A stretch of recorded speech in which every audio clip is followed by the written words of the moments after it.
My name is Peter. I study marketing and psychology, and I'm Dutch. Don't hold that against me. I am naturally this tall because I just love cheese and milk.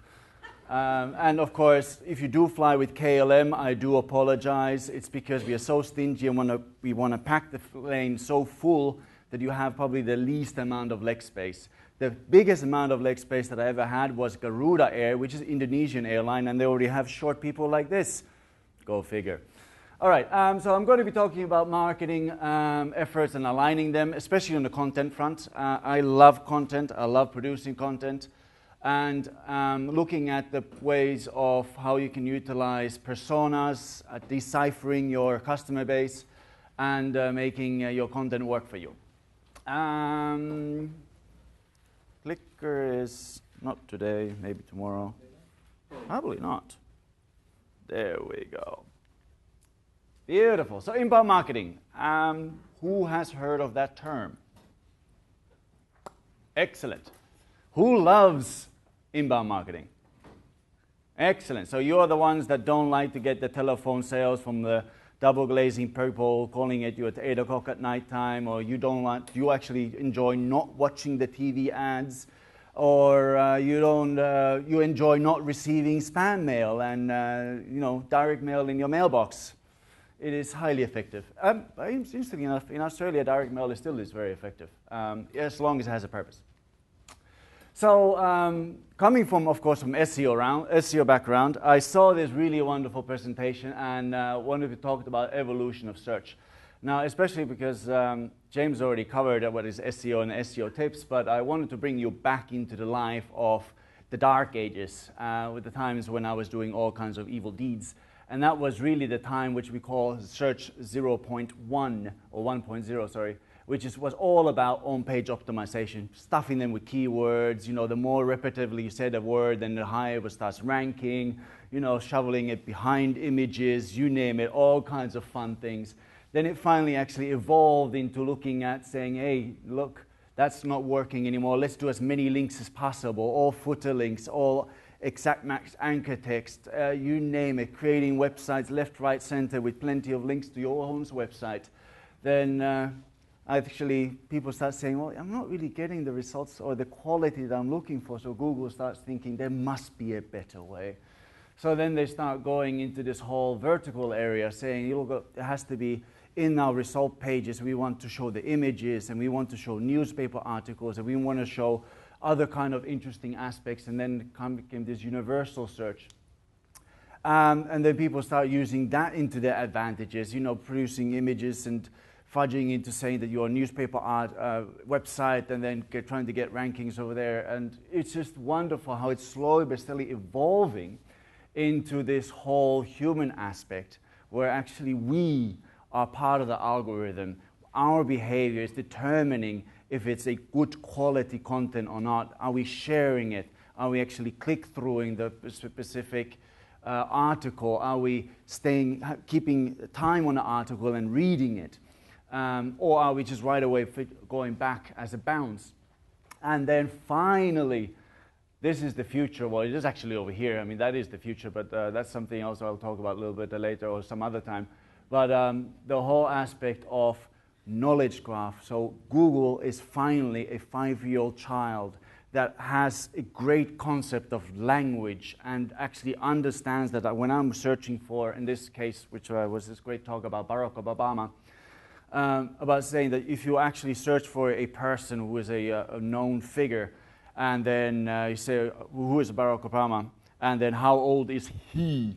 Google actually remembers that you are actually looking the previous identity, and then you can say, who is his wife? Finds out, what is the first lady's name? I actually don't remember. Thank you. And then you can actually ask, how old is she? And it is this kind of playfulness of Siri and actually using Android with a voice searches. This is current time. And this is what I say, that everything, all these old tactics, end of the day, you can't use them like wine. You don't drink too much of it, just in moderation. And in the same aspect of make sure that your website's crawlable, make sure you do cover the aspects of phrases that people might be searching for in your content, because at the end of the day, if you don't have the content, you ain't going to be ranking for it.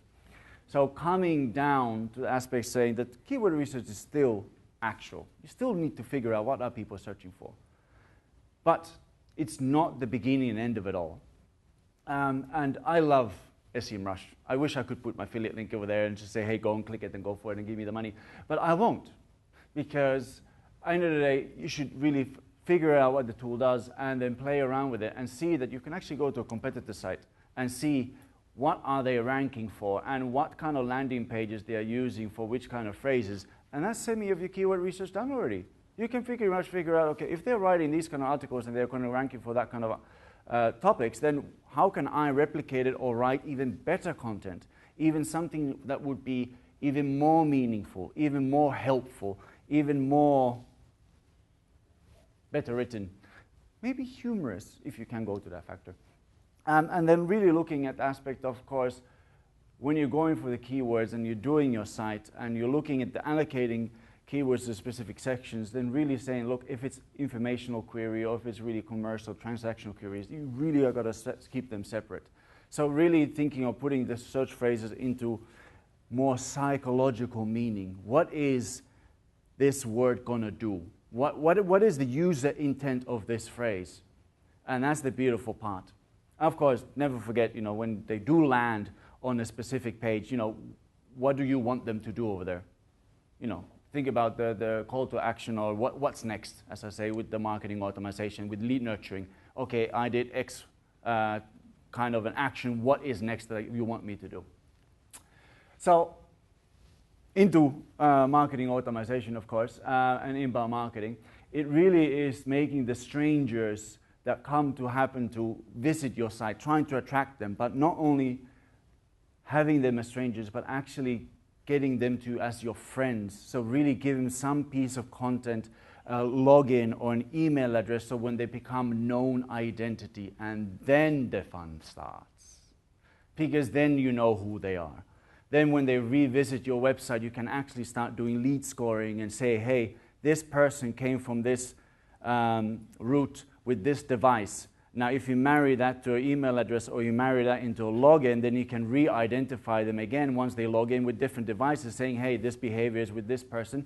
And especially if they start going, with Rod Jacka is going to be talking probably about later about analytics, you can actually start doing beautiful segmentations. You can actually have the aspect of saying, did they visit the pricing page? And if they did visit the pricing page, ooh, that's hot. They want to buy. If they went to actually a specific product, they might be actually interested in that product. If they landed on a specific service, you can cookie them and remarket them later because they were searching for that topic. So this is the things that really comes interesting.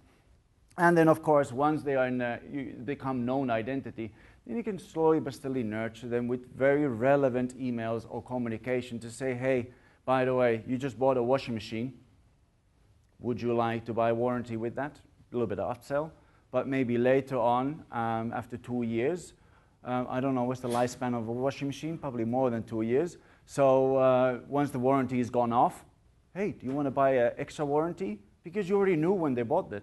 So you can might as well remarket to them, start doing emails saying, hey, do you want to renew your contract or the warranty? Or even better yet, sell them a dryer. And then slowly but steadily, of course, with the aspect of, of course, these beautiful things of, I love when companies send me, congratulations, you have been 1 year as a member of our website. That gives me a warm, fuzzy feeling. That actually feels like, hey, they kind of remember these small little special occasions. And then, of course, when I get that email, or like today, funny enough, ING, great Dutch bank, send me a text message saying, congratulations, I got a referral lead, and the money will be deposited in my account. So what did I do the first thing? I send it to my girlfriend saying, yay, dinner's on me. So right away, I share something. So this is the beautiful thing. I love ING, they're great, and if they do something fabulous, I want to share and go to the top of the mountain and share with the world, like I did today. By the way, the affiliate link will be in the...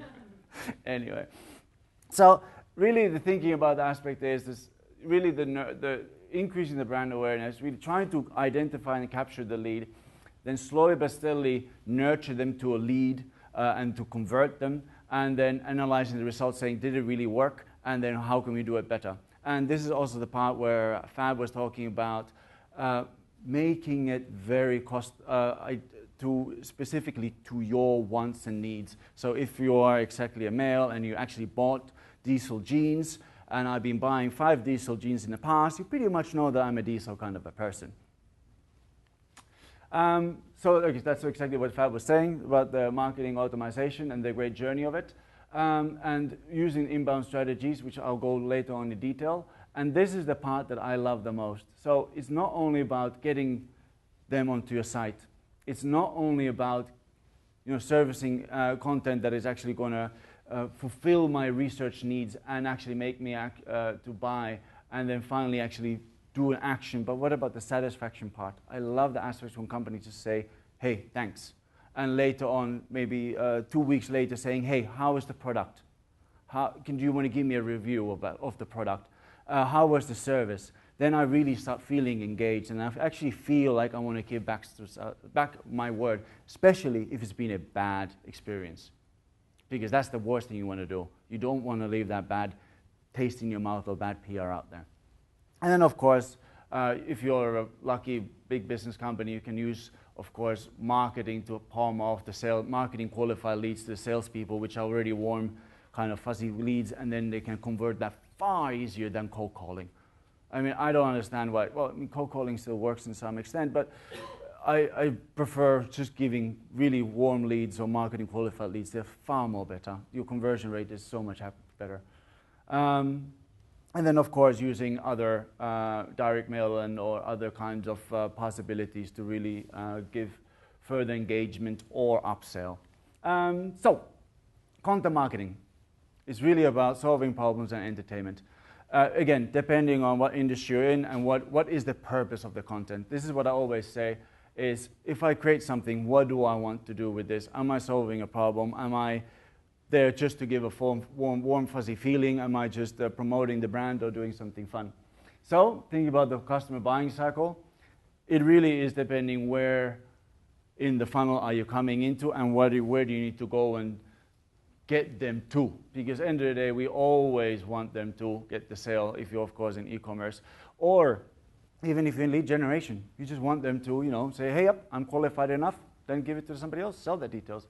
Or if it is just that the conversion is that you want the people and them to share. So there's, of course, numerous kind of channels, which I'll go into later again, to saying what strategies we can go. So if you're really just trying to get awareness of your brand, or if you're actually trying to educate about your brand or your solution or your product, or validating, this is the best part. I mean, I'm looking for a GoPro 4, but before I even am going to invest for, $700 for that little gadget, I'm going to say, well, is it better than the Sony One action camera? I'm going to do so much research. I'm going to say this brand versus that brand, that service versus that brand, reviews of that product, reviews of the restaurant. Oh, I have this wonderful restaurant on Bronte Street, and this is no lie. There was an Italian restaurant, fabulous restaurant, always getting clients. I don't remember the name of it. Next door, they opened up an Indian place. It's always empty. I went to eat there once, and my God, the food was horrible. So now I know why it's empty. So it's one of those things that I could go into the internet, write a review about it, things like that, but it's too much time. So I might actually just tweet about it, say this place is really bad.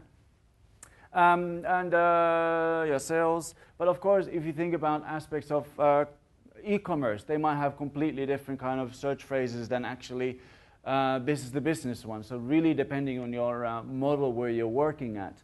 And the worst case scenario, if you're in software, I mean, trying to sell Oracle's Eloqua, I mean, you can imagine the nightmares you're going to go through with it. It has to go to procurement, to go through the whole, does it do X, Y, Z, then it's all about waiting, procrastination, then they know they're clever, that they know that if it's going to be quarterly, target times, then you push it all the way to the quarterly times, and then just about when the salesman is about to give up on you, then you give, it's like, okay, let's talk, what's the price? And then they start putting down the price and negotiations, and you go back and forth. And so yes, but yes, marketing automation has part of a usefulness. Inbound marketing has greatness of that, because you do need a lot of content to justify, to sell the business, the solution into the business, case studies, you name it. Support material afterwards, once it's done, education material. I mean, content is endless. What is the purpose of it? But let's keep it simple. So first thing with inbound marketing, of course, is who is your customer? How many of you knows your customers? Has a clear understanding? All right, give me an example of your customer. Yep, one persona. Well, actually, we do a lot of personas for our clients. Mm-hmm. One of our clients is a dentist. Ah, perfect. And they do a lot of dental work for children. Mm-hmm. So our buyer persona is actually mothers with children that are in a certain age group that eat a lot of candy. There you go. I would be a prime candidate. Milk and candy gets you a good man. But that's perfect. So already they identify that the mother is the decision maker, the child is the client that has to be done work for. So obviously you have some kind of material that is justifying that this dentist is not going to be harming the child, is pain-free, is able to take care of the child and educate the child to brush the teeth correctly, has certifications of quality, has the right kind of credentials, and hopefully has something entertaining in the waiting room to keep the child still, being entertained, and neutral colors, probably. Something like, testimonials, of course, great things. Not just that, but actually the room where the dentist is working on them, they have monitors now so the kids can watch cartoons. Stay still. While they're Yep. in there to relieve the stress of being in there. And different colors for boys and girls, and toys in them. Perfect. So that is a prime example of knowing who your customer is.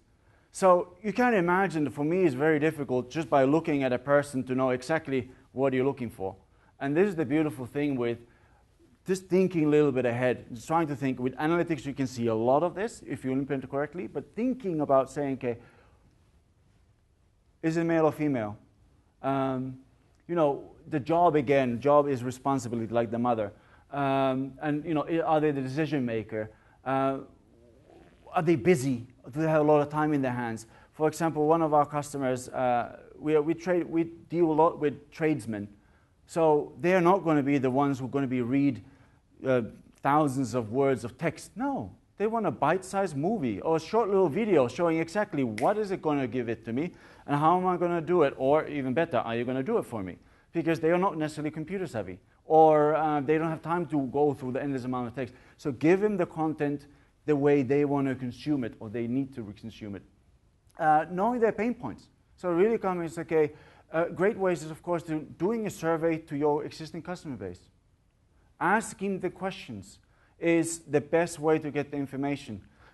Some people say, yeah, well, let's do a competition or let's gamify it. I would just say, look, we just want to get to know you better. I want to give you the best service I can. So please let me help you as much as I can. Then, of course, pain points, goals. And then last but not least, of course, is this is a tough one, trying to find objections. What is the reason why they don't convert, or what is the reason, you would not want to do that? That's a bit of a tough one. Of course, I'm sure Fab can imagine that when you have the shopping cart abandonment, you could basically send a short little review later on saying, hey, you left. Was it because of X, Y, Z? If you do some kind of multiple choice. You could say, is it price? Is it, if not, there's no free delivery? Did you find something else? Did you just get distracted? X, whatever. Of course, the only reason, what you could do, especially in forms, is if you do the first two fields is your email address and then the name, and then you go to the second page, and then you have to fill in the rest of the form. That way you already capture their email address and you can actually slowly start marketing to them. Just say, hey, by the way, you haven't filled the rest of the form, or you haven't given us details, how come? Sometimes people just are busy. You know, they get distracted. I'm one of them. I'm like a rabbit. I have 8 seconds there, and then 10 seconds there, and then 8 seconds there again. And then I forgot where I was in the first place. And then, of course, the psychographics. This is what I love. This is exactly what I mean. So the semi-spontaneous competitive person. It's the spontaneous person, you have them and then you lose them. The humanistic is looking at all the testimonials, you know, who has used this, whatever. The really methodical is reading every single word on the page. And then the competitive is the scanner, and it does no patience. I mean, it's just one of those that's like boom, boom, boom, bullet points. Give it to me. There is actually, on the slides, it actually unfortunately has cut off. All my slides has a reference where you can go get more information, any of the images or the articles I've been, so you can go into your own time and read the backup material and get enlightened. As long as we don't sing, you know, hold hands and sing Kumbaya, I'm all right with that. So then if you think about the who, what, where, when, and why, I mean the what. I mean what kind of content, but what is the purpose of the content? Are we there to entertain and build awareness? You know, that's really great for quizzes, competitions, gamifications, you know, fun things like that. But I mean, if you're not really an entertaining brand, then you ain't going to be doing that. So are you there more in an education space, or even convince? I mean, again, where are you in a conversion funnel? Are you all the way at the end? Because then you might need to convince. But if you're in the middle, you're there in the education space. Or, of course, if you're still thinking about inspire, then, I mean, beautiful. It's thinking about celebrity endorsements. That is really a way to tap into an influencer and spreading out the word. I'm not saying that go and get Britney Spears to endorse your brand. I'm just saying that find the appropriate person that's passionate about the industry you're in and is willing to form a partnership or even become a, there's the word for it, which is a evangelist or something like that, or brand ambassador. I mean, these are the fabulous things. And again, I always say, if you don't ask, you don't get. So it's okay to go and say, hey, by the way, we have this really great product, which is the American blender that blends everything into the draining system. It's not being used over here, but in the States it's humongous. Vitamix? Could be, or the other one. And they were basically saying that it's really great for trying to educate users to have this because it's actually better for the environment, in their words. It's creating less gas and the rotting, the waste, etc., by putting it through the water system and then getting cleaned that way. And they had a brand ambassador for it. I mean, this is something that they really say, hey, wow. I mean, I never would have considered using it because I see the horror movies and I always think my hand is going to go in there and be blended. But, you know, that's the objection that you would have from my persona. Then thinking about, of course, you know, what kind of content? I mean, if you're business to business, you have case studies and webinars. They're gold. But if you're a business to consumer, case studies, webinars, I don't really need to see, you know, a person putting on the sneaker and then really discussing how the sneaker is being manufactured and how it feels, and, you know, 2 hours sitting in front of my computer and looking at it, or even better yet, make the webinar on demand so I can watch it in my own time. But you know, brand endorsement, if it says it's going to make me run a 10-second flat, heck, I want to buy it. That's what I love about the professional tennis equipment. I mean, when I buy the product, I'm thinking I'm going to be a pro. And then I curse the bat that it doesn't work. I mean, it's logical, right? Sure, it's the product. Pardon? You sure it's the product? Yeah, of course, it's never me. And then, of course, one of the most important parts we talked about is where are you in the conversion funnel? So, you know, what is the purpose of the content? Are you trying to close it? And that's why I really say, you know, pricing guidelines, widgets that are really calculating, as we talk about financial clients, really are saying that, hey, what are you having? And of course, in-person events like this one. I mean, if we would be looking for business, this would be a perfect way to do the promotions for. How else would you know that we are good, right? You could, of course, Google it and see reviews. Oh yeah, so who do we need to do all this? I mean, you can imagine, it's easy to say. Okay, you need to do X, you need to do Y, you need to do this, but it's amazing amount of resources that you actually need to put into inbound marketing. That's why it's so much easier to use the, if you think about the earned, the owned, and the paid. The paid is just graphic design, make a really swanky logo, and make something that is really good concept and resonates to solve one problem, and then you try to distribute it, and it's great. But again, what is the long-lastingness of it? Can you measure it? TV ads. How do you measure TV ads? Of course, it could be you could do a study about saying brand awareness. Have you seen this? Have you seen this brand? If they haven't, okay, then obviously your TV ads are not really reaching the right kind of market, or you're not interviewing the right market.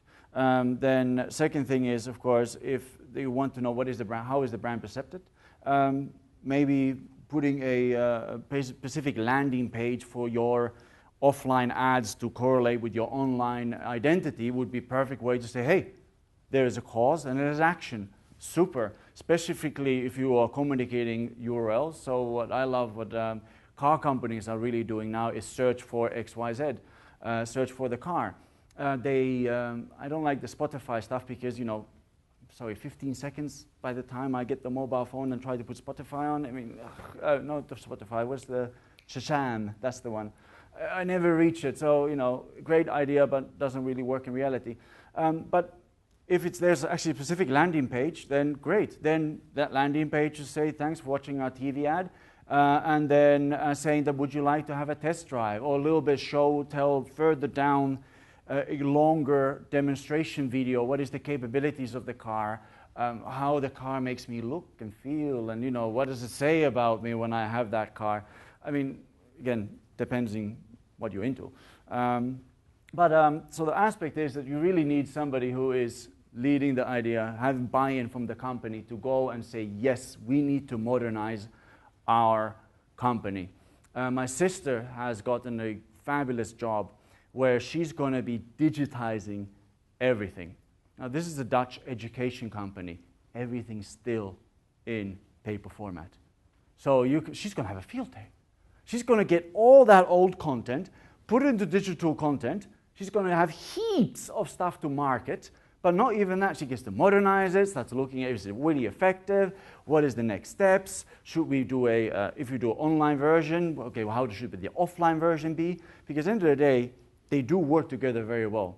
Google is spending heaps and heaps and heaps of money offline. And they keep on saying, no, do online marketing.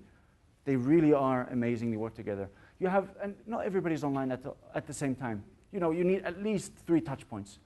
I go from morning, wake up, have a cup of coffee, I watch TV, or morning news. I'm exposed to the ads. I go to the train station. I'm exposed to the outdoor billboards. On my mobile phone, I'm then reading my news and whatever kind of blog articles, LinkedIn. I'm exposed to ads over there. I go to work on my computer. I'm exposed to whatever ads I'm seeing on online space when I'm surfing around. And then lunchtime, out on the streets again. I don't say the bus advertising works. I never look at them. But, there could be other kind of adverts. Maybe there's a person handing a flyer outside in a very busy train station. All marketing areas can be effective as long as there's well thought and thinking about what is next. If you give me a flyer, please ask me to go online. So then I know the cause and effect of it. I can measure it. Or call a specific number that's dedicated for that campaign. It's okay, so then when we got off track again. You see what I mean by the 8-second memory? Then, of course, content production, social media. I mean, it's a job by itself. It's just social media. You can have all the monitoring tools, but think about the engagement. If you are working, if somebody puts a negative comment on your Facebook page or tweeting around it and all of a sudden is not being looked after, that message is there just waiting to get views and being seen, and it's doing you damage.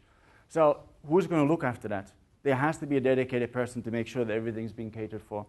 And then, of course, SEO and inbound marketing specialist, conversion rate optimization, and analytics. This is beautiful. You're getting all that traffic to your website already. So if you just tweak it and improve the conversion rate of it, you're getting more from your already existing traffic. It's gold. But you can't do it if you don't know if your site is already being properly tracked. Rod Jacka is going to be talking more about analytics and tracking, and I can vouch for him. He is going to do a great job if you ever need his help. Then, of course, this is the part that this is really the grunt work, graphic designers and copywriters. And then, of course, synergy between the offline and online marketing team.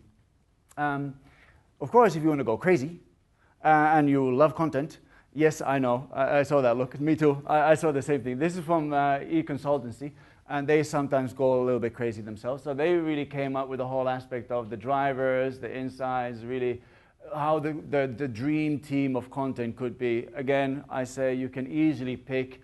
This could be easily probably a one person with the right kind of skill set. So you can just cater for certain skill sets with certain people. They don't have to be one person only. But, you know, dream team, right? We can have blue skies and wonderful ideas.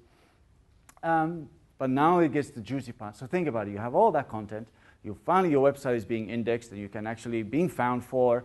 You made sure that you're dominating your brand terms. So if you're typing for a brand related query, it's only you being seen and no affiliates or anything like that. None of that funny business. Or it's all positive and good PR and yada, yada, yada. But then customer journey optimization. So you know that I'm not only going to be searching the specific search phrases that you want me to search. I'm going to be searching a lot of things. So since I work with OneFlare, of course, we love renovation and indoor stuff or home renovation. So this is just one of the many queries that I'm going to be searching. So this is basically a quite head term.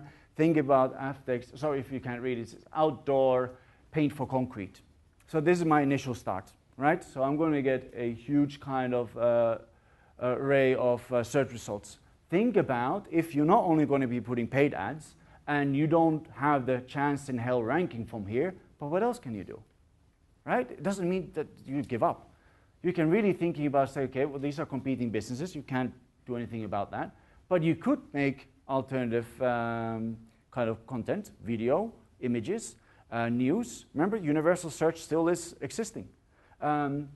Then thinking about all the other areas. There might be news-related things. Could be anything about other informative sites. And a lot of websites have nowadays, of course, they want to make money. They have display ads. So you can easily put your display ad right there. And because you really specifically say that URL, it's going to be highly targeted. Now, again, I have to tell you that this is a very long-term strategy. If you start doing this, you're going to go crazy. But if you're really looking at the aspects of, you start with outdoor paint for concrete, then you're thinking about the best outdoor paint for concrete, the cheapest outdoor paint for concrete, X, Y, Z, all these search queries, each and every one of them is going to be completely different.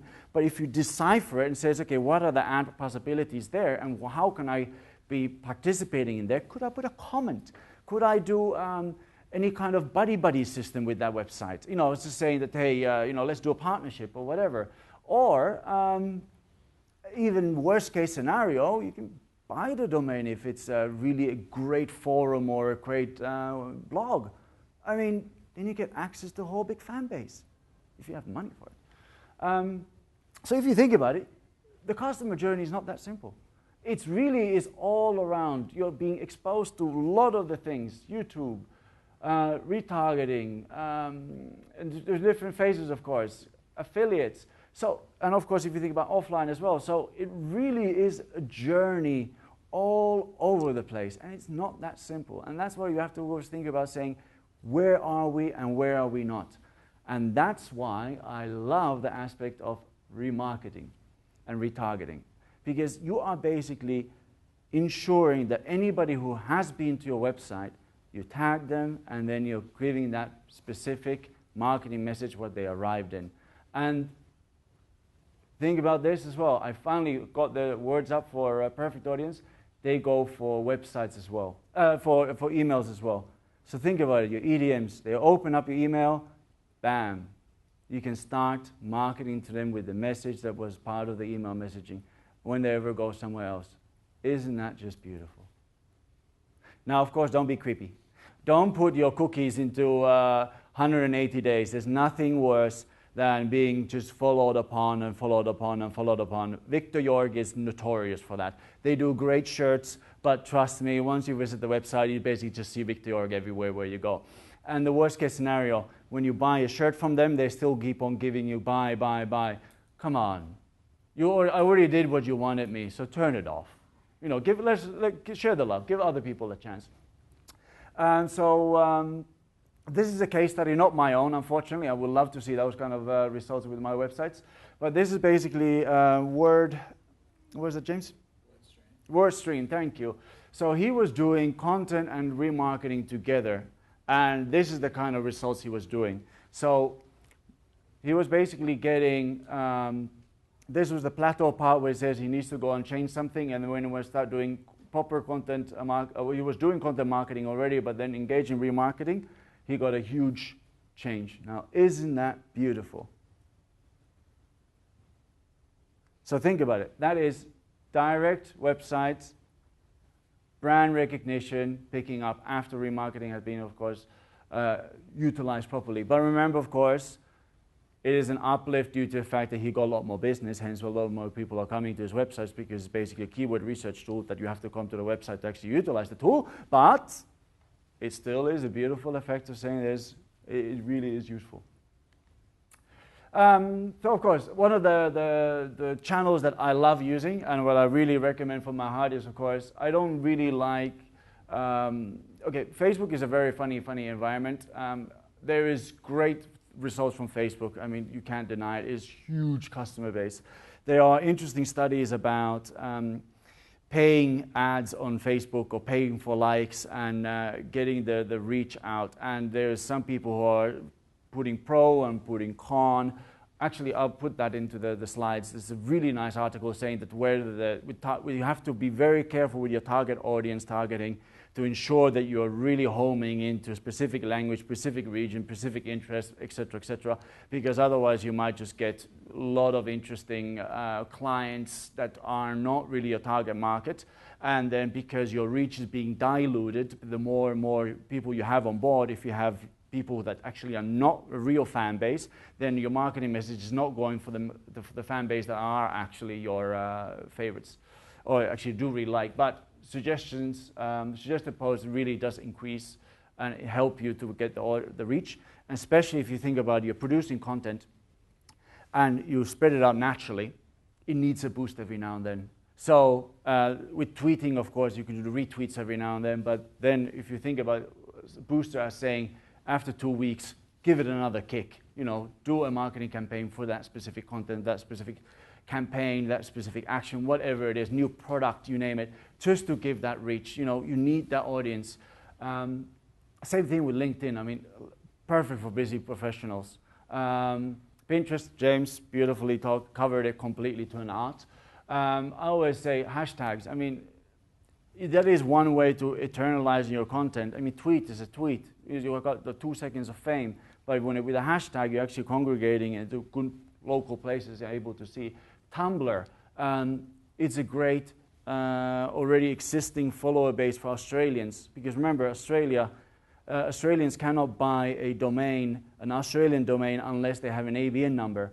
So if they want to start a blog, where did they go? They went to WordPress, they bought an American domain if they really wanted to, or they went to Tumblr. It's a huge market. Go to, if you want to really see what's the effectiveness of it, go to Google Trends and look at Tumblr. How many people are searching for Tumblr? I used to be able to see, back in the days, when they actually did give the web traffic as well, was able to see how much was Australian traffic actually going for it. Interesting insights of Instagram. I was really surprised. So I did this research with Trends, saying what was the Instagram traffic and what was WordPress traffic. And Instagram spiked in Darwin, or Northern Territory, and it was the lowest for WordPress. So I thought, does that mean that Northern Territory people actually don't read? But then actually I thought thinking, no, wait a minute. It's actually all the tourists who go to Northern Territory and are posting the pictures on Instagram, and that's why it's got a far more higher spike than anywhere else in Australia. Brilliant! So now I know Instagram is great for tourists. Just random things of interest. Then, of course, YouTube. I love YouTube. Preview, pre-roll. That's modern day TVC. How many people? I mean, it's a video market is there. You have your TVC anyway, so might as well put it over there.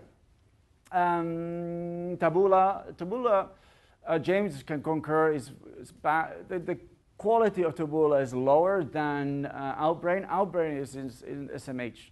I mean, that is beautiful. It's really relevant. Of course, you have to have the content to be able to get to actually market yourselves in there. Then there is new technologies coming constantly. I just spoke to a company that is able to geo-fence mobile display ads to specific areas.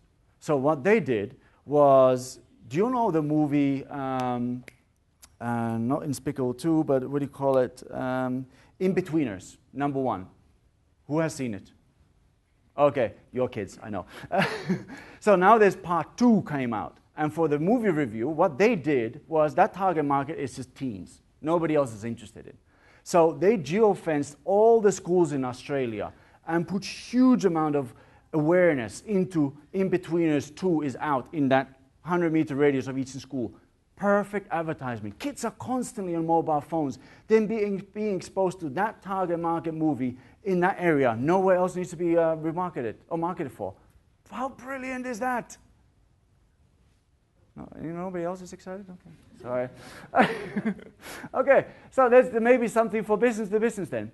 I mean, you can really, this is again, you can home in to see if it's business IP addresses or private or home IP address. This is brilliant. I can cut down already 50% of the junk that I don't want to talk to. This is targeted stuff. Email communication. Tinder, nobody wants to admit to it? Okay, exactly. I don't want to admit to it either. It was for testing purposes. So Tinder did a email co-email blast with a community that's all about partying, young people, partying, dating. Perfect synergy.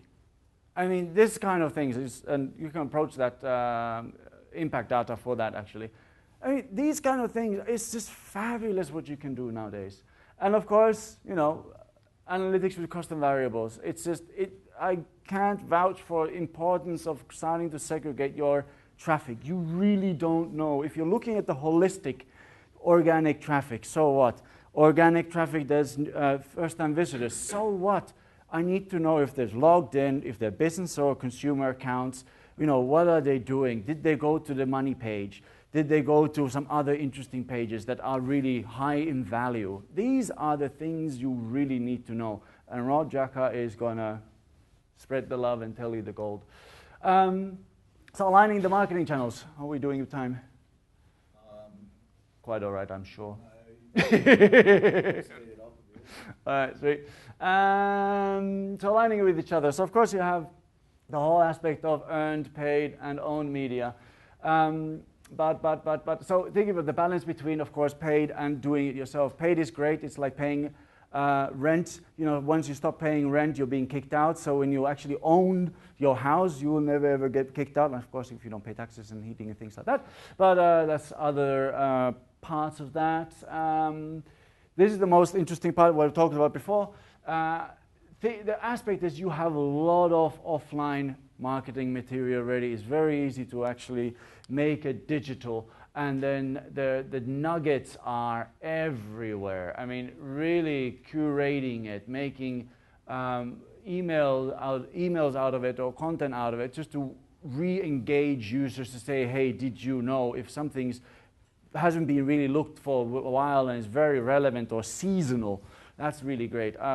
BWin, we used to do league pages, betting company, and it was really great that I knew the Champions League was constantly coming up, so we would always promote the same landing page, and then it started accruing quite a lot of links because we changed the content always actual to that season. So you could easily say, you know, top players, make it HTML5 and make it interactive, but that page is constantly talking about Champions League. And each and every link that's coming to it is permanently staying there. So you can imagine, after 2 years, if competitors are not doing it and you're refreshing the same content area, which is updated content, you're getting so many links, it's just going to be evergreen, and it's going to be growing, and you're going to be the king of the castle, or king of the hill, or what do you call it? Then, of course, aspect of, if you think about the areas where you can work together, so finding out the influencers. Where am I there? The user-generated content, of course, if it's about earned and social media. And then, where is my dearly beloved? Partnerships. It is just amazing how important partnerships are in business. I mean, you know it. It's been also the aspect is, what do we do?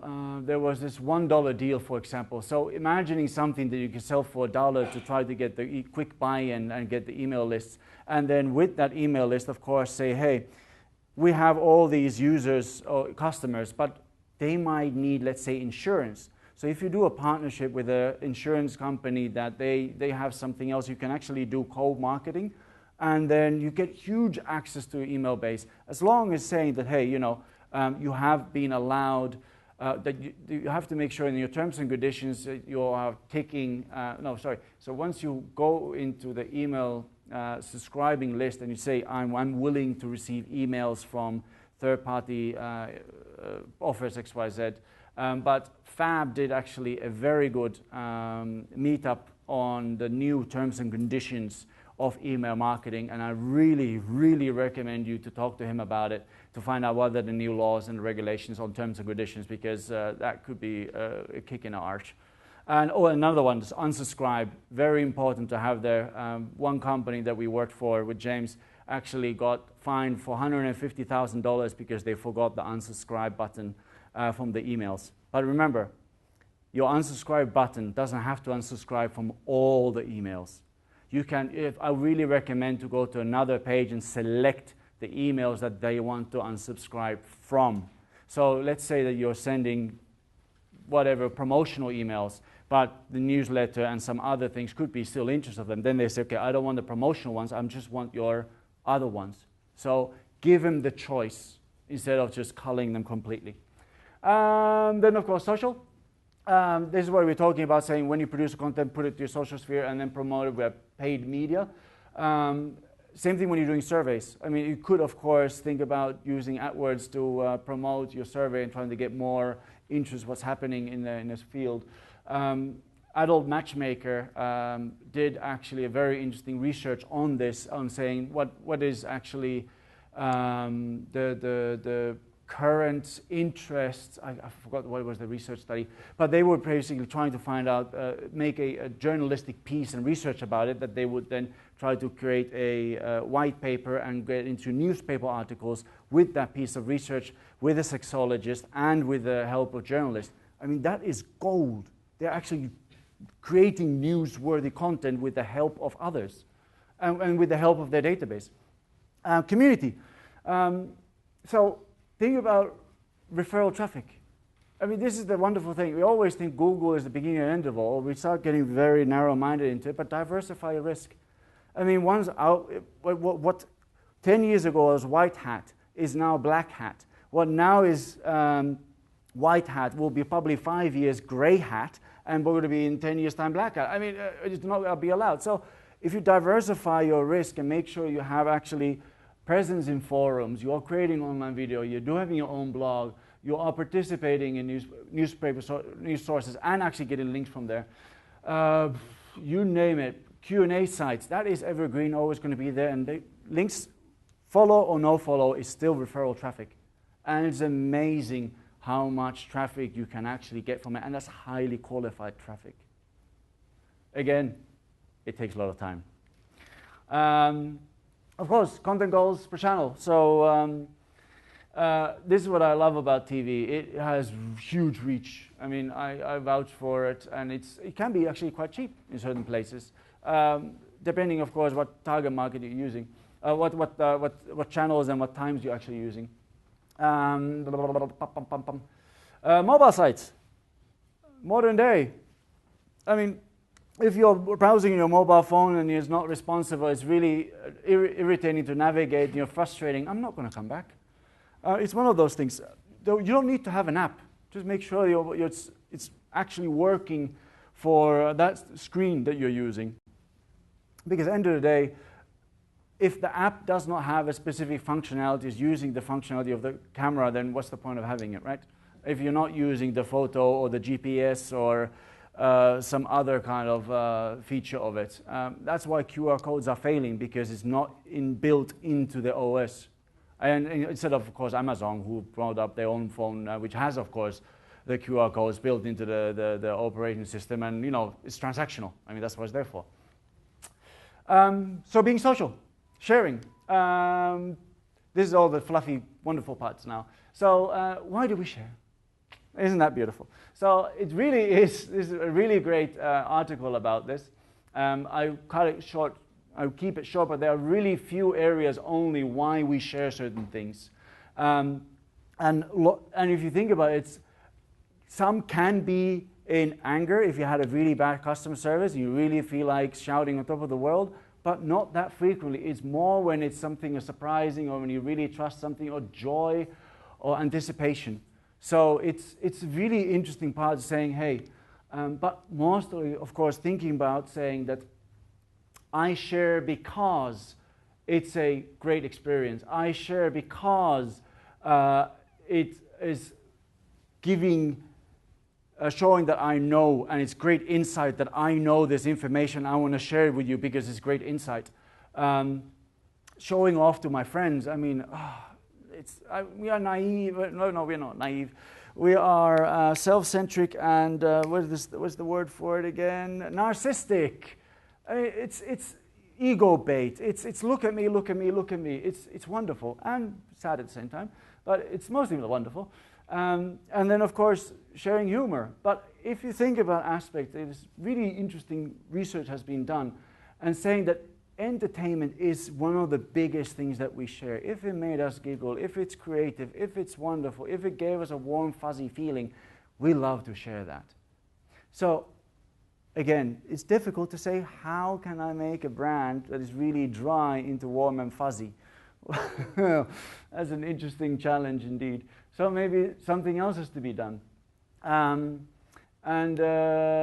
aspect of, okay, mobile apps again, if you're in that space.